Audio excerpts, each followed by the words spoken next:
keeping on with our countdown.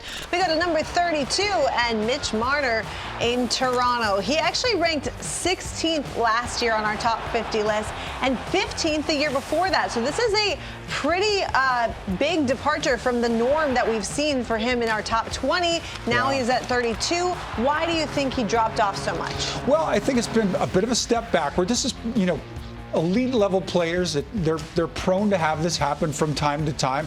Marner's game, just in terms of the all-around offensive production, drops off to some degree. But one of the aspects of his game that I've been so fond of in the past, he's as tenacious away from the puck as he is on the puck. He's really just dogged in his pursuit, his ability to kind of recapture the puck when Toronto's without it, and he just brings a whole lot more in the way of possession time to the other two line mates on his trio by virtue of his tenacity on the D side of the game. But he really is, slot passes, primary assists, league leader in those categories. Marner's really skilled as a distributor. And while there's still so much conversation about whether he will stay in Toronto or not, I'd say there are 31 other teams out there who would be happy to have him on their roster. And think of it in this way as well. It's not a knock on Marner that he may be the likely subtraction from this Toronto roster.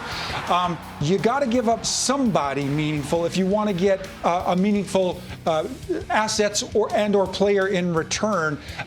Marner might be that guy because remember, this Toronto roster is doing its level best, yes, in terms of adding offensive upside, but a little grit, a little tenacity at the same time. So, you could you could subtract other parts from this roster, but Marner's the one that really could bring you something meaningful in return. No knock on him at all, and nothing but upside for whatever roster requires him. That's true. All due respect to the defending Stanley Cup champion Florida Panthers, do you think the Leafs could push for the division title? I think it's possible. This is a group that, really has been rather deep for a good long while. The challenges have really kind of come at the goaltending position in the past, but I do like the way this club is built. Were they deeper, maybe a little more robust where the D-core is concerned?